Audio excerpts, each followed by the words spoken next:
Hey y'all, Rick Sky here. Welcome back to another live show, and this is Timepieces for Tomorrow, episode 3. So that's right, this is still a fresh show. Not trying to rebel stream. I'll give a shout out, as always, to Archibald Chesterfield III. And you can see it's either in one of these corners up there. It's a YouTube card. You can click it. You can check out all of his live shows. He's the original. He's a pontiff.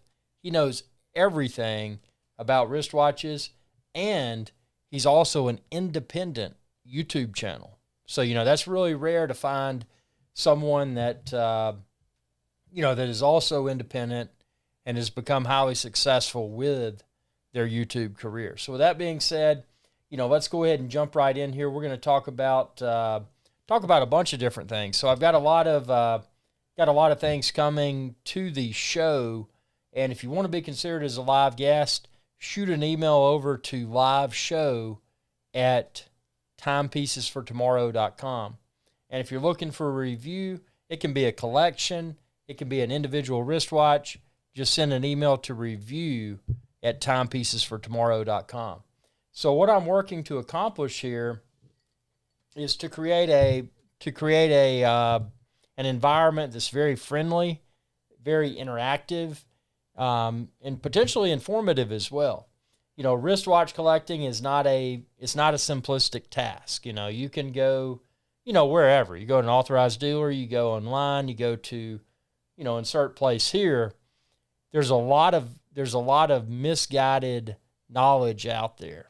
And, one thing I've always respected about AC3, the pontiff, is that, he tells you how it is. On my channel, and again, I'm not trying to rip off AC3, no intentions whatsoever. I mean, he's a king, he's a pontiff. But what I do want to do is create something new, because we've seen all these watch channels. We've seen, and, I don't want to, nitpick and insert the actual names, but you know who they are. The channels that do really well, great production quality, great passion, great knowledge, and then they get paired up with a celebrity. That's cool. I mean, that is awesome. No bad blood there at all. I mean, that's an example of one of the channels that went from sub 100,000 subscribers up to, I think now, what is it, close to like 250, 300,000 subscribers? I mean, they're blowing up. And then you got British dude, which is awesome. I mean, he's passionate about his content. He's really blown up. And then you've got the German girl. She's really blown up. And then you've got Archie, AC3, that's continuing to get along. I mean, he's hustling, he's doing well, but he hasn't experienced that quote unquote explosive growth that some of the other channels, some of the brand new channels have. And, there's something in this industry, and it's also present in most every other industry. It's called marketing budget. And, people that have marketing budget, they can go out and they can look at the analytics. They can, according to their marketing experts, they can decipher what's hot and what's not from a content perspective, and then they can throw dollars at it. And the unfortunate part is that a lot of people that don't have access to that, seemingly excessive budget, they're kind of left in the, in the sidelines. They can do well. They may be the original, they may be the best, but because of something called money that, marketing agencies can throw into something, they may not be able to become as successful or as perceived as successful as they might have been able to. So what I want to do with this channel, and what I will do, number one, I'll always remain independent. I'm not part of a multi-channel network. Nothing wrong with people that are. But I'm a very independently motivated individual. If I do well, if I fail, I can only blame myself. So, with this watch collecting thing, Timepieces for Tomorrow, it's a different type of gig. And when I say that, it's very different, because my channel, it's all about travel, adventure. I love that. But I mean, I've always enjoyed collecting interesting timepieces, and that doesn't mean they have to be expensive. I mean, it's not, this series is not anything snobbery centric. I mean, it's all about just telling you how it is. You know, I'm not here to sugarcoat anything, but it's just a really cool hobby. It's something that people of all age groups can enjoy.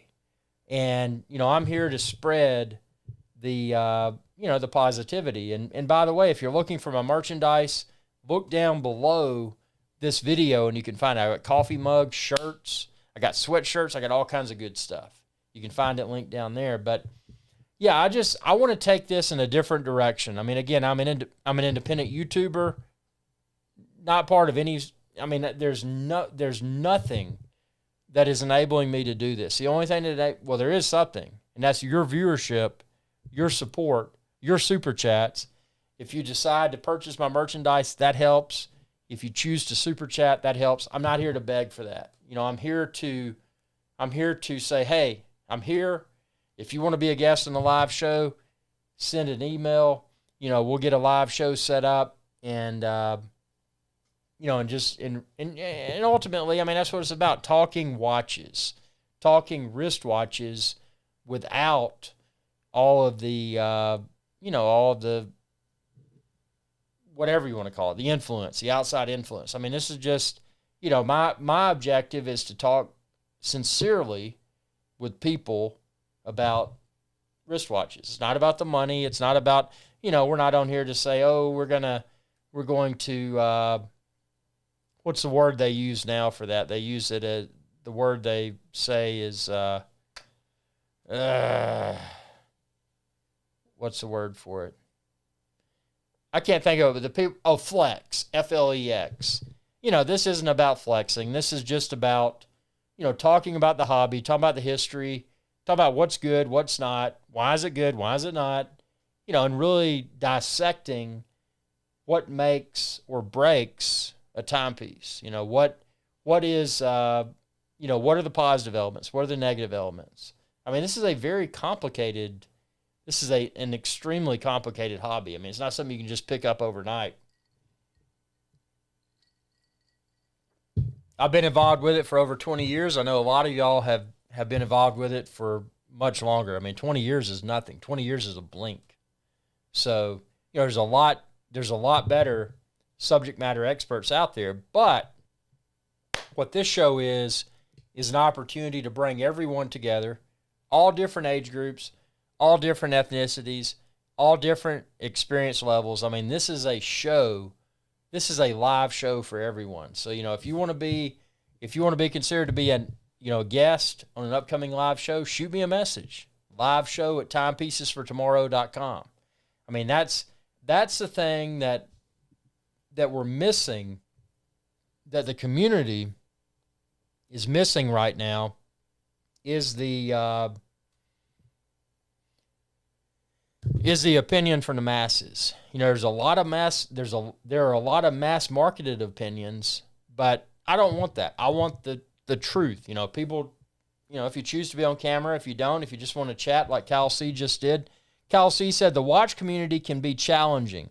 Lots of first class, and I don't use profanity on here, beep sniffers, but at the same time, some cool dudes as well. Yeah, there's a lot of people that become involved with this hobby for the wrong reason. There's a lot of people that become involved with this hobby because they want to try to project an image that is somehow superior. You know, the perception is that, you know, someone that wears a Rolex watch, you know, they're the king. You know, they walk into the restaurant, they walk into the bar, whatever, you know, they're on top, and that may not be. I mean, it could have been somebody that, you know, had a lucky stock trade or whatever, and they bought a nice watch. But the perception is often that they're somehow better than everybody else. At least that's the perception that a lot of people have when they see that person. So, you know, it's an interesting. Cal C said, "Sorry, turd sniffers." LOL. Yeah, we don't use profanity on this channel because I keep this channel advertiser friendly, because again, I am a capitalist, and you know, part of being a capitalist is always ensuring that all the content is always appropriate for all age groups. So, I know it's goofy, but that's advertising nowadays. But again, it's an interesting and extremely complex hobby, and it's something that's greenfield, meaning that it's probably something that's never going to go out of style. There's a lot of stuff out there now. I mean, I wear an Apple Watch. I wear it when I work out. I don't consider it to be a watch. I consider it to be a fitness tracking tool and a tiny smartphone. I mean, that's my interpretation of what an Apple Watch is. It's a great device, very well made, but it's not mechanical. People that are looking for something that, it's a form of, if you admire technology, you will probably also appreciate mechanical things, because something mechanical, there's a bunch of little moving parts that enable something to happen. And in the case of a wristwatch, a mechanical wristwatch is something that is, in essence, living on one's wrist. It's not a computer program. It's something that people had to, using their skill set, they had to assemble all these components. But not only did they have to do it, they had to do it in a way that would enable that thing to tell time. So, I mean, that is an engineering achievement. I mean, not everyone can go out and say, okay, I'm going to put all this together and I'm going to make something move, a minute's hand and a second's hand. But to take it to the next level, a lot of people can't go out and say, okay, I'm going to make it move, minutes and seconds, but I'm also going to adhere to whatever timing criteria. You get into COSC, which is a COSC certified chronometer. And then you take it to the next level. You got, Rolex with their Superlative chronometer, plus or minus a few seconds a day. I mean, that's pretty phenomenal when you're thinking about it's a bunch of, mechanical parts moving around inside of a watch case, so that's pretty incredible. And then you've got the bigger fish like J.J. Lecoute, that they don't even submit to the COSC. They do 1,000 hours, and they call it master control. So they test the movements that they create inside of the case, the watch case that's actually going to be sold. And they say, okay, 1,000 hours of testing, does it meet or exceed whatever their criteria is? So, there's a lot of obsession that goes into this from the watch manufacturers, on behalf of the watch manufacturers. I mean, it's not just like, I'm going to create this, I'm going to get a piece of paper and cut something out and make it look cool. Creating a wristwatch is a lot more important. So where I'm going with this is that, this is not just another watch channel. This is not just another watch show. This is Timepieces for tomorrow. Timepieces for tomorrow, meaning that, what you see here is greenfield. I mean, the lessons that you may learn during these live shows, and by the way, this is only episode 3, so I can't wait to have all the live guests and really get the conversation flowing. But, it's stuff that can be appreciated 100 years from now. Maybe you're watching this 120 years from now and you're like, who was Irix guy and what was Timepieces for tomorrow? Well, that's what you're watching. And it's greenfield content, meaning that it never goes out of style. So, that's always important. By the way, just checking the wristwatch, what I got wearing, what am I wearing today? I'm wearing the Tudor Black Bay 58. Why am I wearing the Tudor? I'm wearing a Tudor Black Bay 58 because it's 39 millimeters, and it's not a Rolex, but it's made by the Hans Willdorf guy, and it's a really Fly Right Drones. Hey, Irix guy, I got my sticker from you. It's awesome. Got his sticker. Fly Right got his sticker. Again, look down below this video, and you can see all the merch. I got stickers, I got coffee mugs, I got t-shirts, I got sweatshirts. I've even got pillows. You want to sleep? Look at that Irix Guy's Adventure Channel or Timepieces for Tomorrow logo. You can find it all linked within this video's description. So, again, independent YouTube channel. You know, I'm here. I'm trying to do all I can do, but yeah, it's an interesting. Watch collecting is an interesting and very complicated obsession. So, you know, don't assume that it's something you're going to become involved with and just step away. I mean, it's not that simple. I mean, because what'll happen, and I'll just paint an honest and simplistic picture here. So what'll happen, you're probably saying, you know, okay, you know, whatever your age may be, maybe you're younger, maybe you're not, but you're saying, you know, I want to become involved with wristwatches. So, you know, maybe you're the person you say, okay, you know, I want to pick up a James Bond watch. You know, good decision, makes sense. You know, if you're new to watches, that's probably a really good choice. And you're probably saying, okay, what does James Bond wear? You know, he wore a Rolex Submariner, he wore an Omega Seamaster, and then a bunch of other stuff.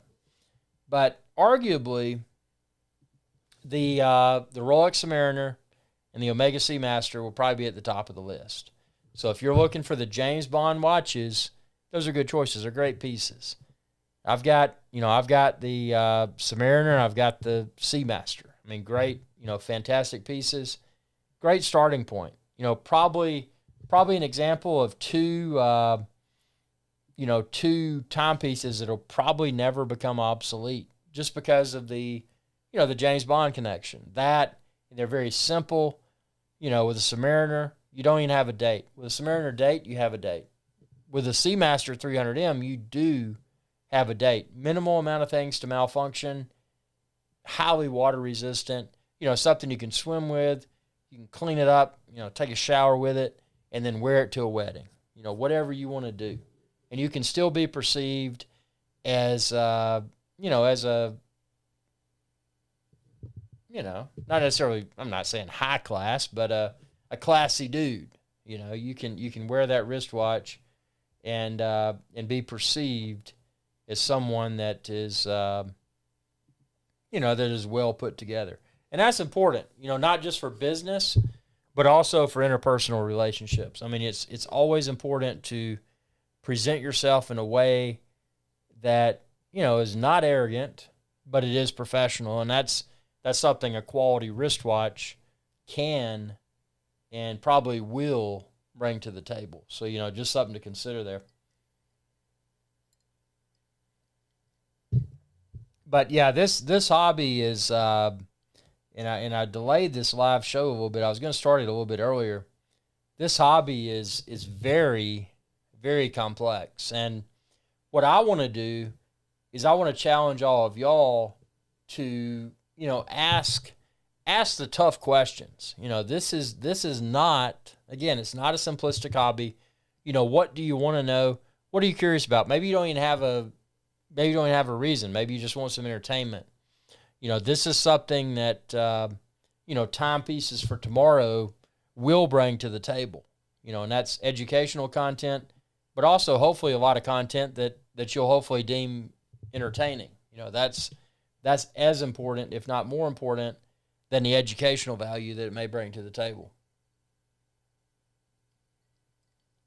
Again, honest opinions. You know, nothing here is sugar-coated. It never will be. You know, it is, in my opinion, the truth.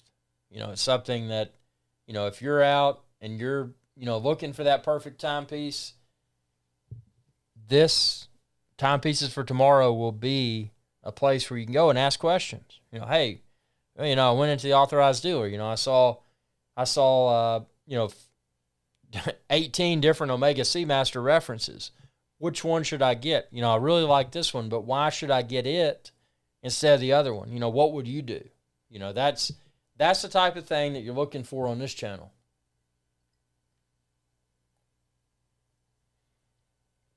It's not easy stuff. I mean, especially when you're dealing with the manufacturers that often put out multiple references. You know, that's one thing I will say about Rolex is that Rolex is pretty, what's the word for it? Traditional. You know, they they release new references. You know, they take an older reference and then they put a new spin on it and they release it. But unless you're a collector and you hold both of them in your hand and closely inspect them, you probably may not notice the differences. And even if you have them in your hands and you look at them, you still may not. You know, the differences may be internally. You know, it may be with the movement and this, that, and the other. So, you know, they're an example of a wristwatch manufacturer that, you know, they don't want to really step outside of their comfort zone. They want to stick with what works well, and, you know, ultimately that'll continue to work well, and that's respectable. And, you know, then you've got Rolex's sister brand, Tudor. I'm wearing a Tudor right now, Tudor Black Bay 58. Tudor is a more adventurous brand from the Hans Willdorf company. You know, Hans Willdorf, he created both Rolex and Tudor. And Tudor Tudor historically was not that great. You know, it was kind of, and not to misquote Hans Willdorf, but it was basically, you know, we're going to create the poor person's Rolex. And that's what he did. But today, Tudor is not. Tudor today is an excellent alternative to to a lot of the modern Rolex sports watch references. The reason being is that, you know, the price point is more accessible, and then also there's a lot of different options available. I mean, you can get, you know, Black Bay 58, which this is Black Bay 58, but the Black Bay line, which admittedly the Black Bay line I'm not too much of a huge fan about, too much of a huge fan of rather, because the case height is too much. But when you deal with a 58, this is 39 millimeters. I feel that the case proportions are perfect. And I'd really like to see a Tudor Black Bay 58 GMT. I think that would be a great addition. And then also the, you know, the glide lock style clasp that they've released on some of the other references. I'd like to see it come to the Black Bay 58, you know, all the Black Bay 58s. I think that'd be better. You can make micro adjustments without tools. This particular reference, you cannot. No problem. I fitted it just like I wanted it. But yeah, Tudor's kind of the brand, you know, if you don't want to go, you know, with Rolex, which is just kind of, you know, cookie cutter. I mean, great piece, don't get me wrong. Probably one of the best watch brands out there. As far as, you know, wearability, it's very rugged. It's got a nice history associated with it. I mean, it's not top tier. I mean, you've got, you know, the Holy Trinity, which is Audemars Piguet, Vacheron Constantin, and Patek Philippe. You know, that's the Holy Trinity. Those are the top tier watchmakers. The thing with that, if you go with those, you know, you're getting into brands that, you know, number one, I mean, obviously they're extremely well made, but it's not necessarily something you would want to wear to a swimming pool or take a shower with.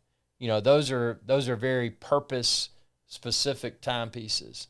And then not to mention, if you do need to get them serviced, the servicing cost is probably going to be greatly enhanced. Now, you know, ultimately, if you're buying those brands, you probably don't care about the service charge, but, you know, it's something to be aware of if you're a collector and, you know, it's something that you're pondering. You know, you should always be aware of not just the initial purchase price. I mean, yeah, you might get a steep discount on whatever brand and whatever reference, but, you know, always be aware of the future service cost should you have to service that piece.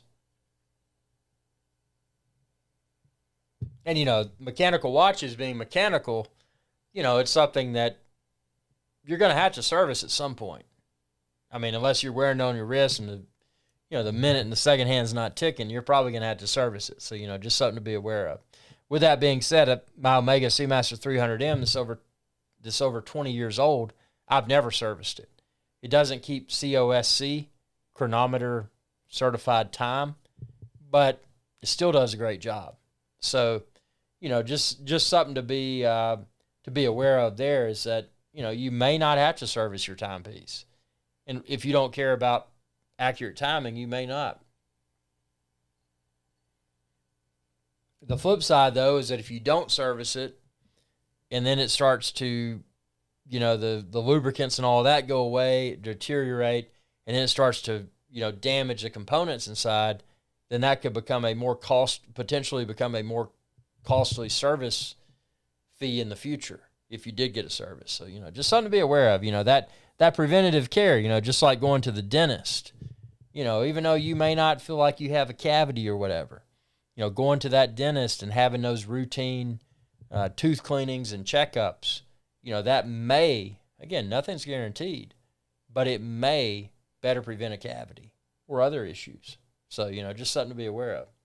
Keep your mouth well maintained, keep your timepiece well serviced. Just a little bit of advice there. Dis res dis. And dis res dis, I know that I'm pronouncing that correctly now, because dis res dis said this is how you pronounce it on another live stream I was on. I'll tell you the live stream. It was Archie Luxury, Archibald Chesterfield III. Great guy, one of my favorite YouTubers, a Bible of wristwatch knowledge. So, I'm not rebel streaming, man. I'm just here. I'm doing just doing another live show. And, I'll always give a shout out to the Pontiff. There's no tearing away of respect here. I mean, he's a king. He always will be. But, wristwatches have always been a hobby of mine. And that's how I found the Pontiff on YouTube was, obviously everything that I Google searched. AC3 Archie Luxury popped up. Well, who's this guy? Almost everything. I'd say 80 or 90% of what I was searching for, it popped up. And that's just a testament to his contribution to the hobby. He knows wristwatches inside and out, and he shares his knowledge with the world freely. He gets a lot of disrespect, but he shares it freely. So, just something to be aware of. And, I'm here to, to take this wristwatch obsession to the next level. So, this is just episode 3, this is just in the infancy, nothing big here. We're going to chat and get a bunch of live streams in the future. But shoot me a message.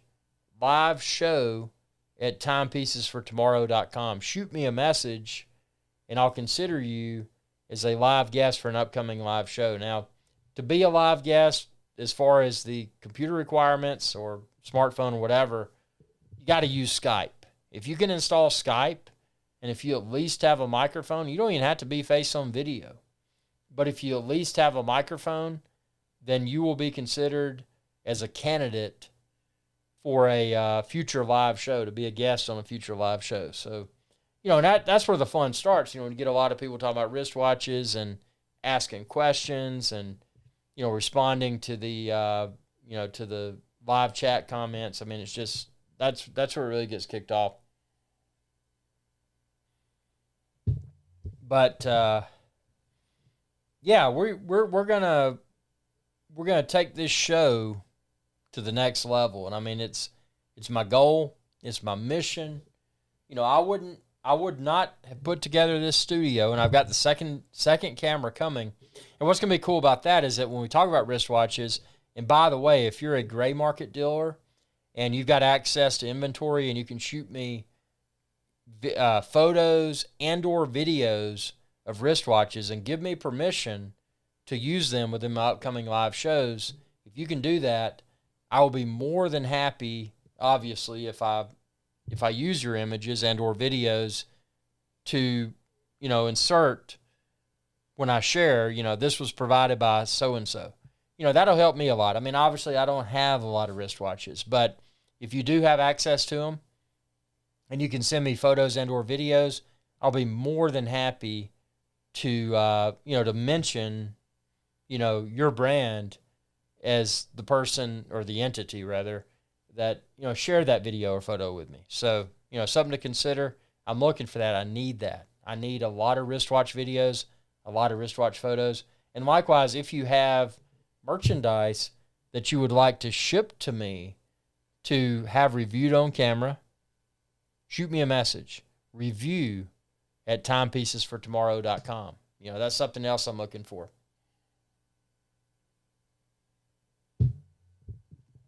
So just a, you know, really interesting thing. And, you know,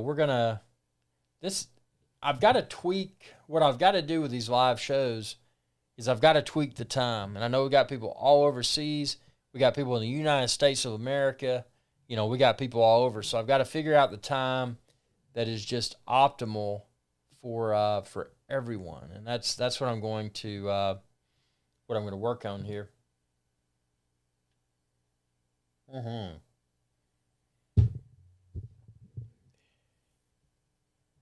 Yeah, this is interesting.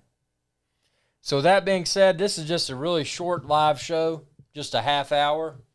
But, you know, again, if you want to be a guest, shoot me an email, liveshow@timepiecesfortomorrow.com. If you want me to review a wristwatch and or a collection, send an email to review@timepiecesfortomorrow.com.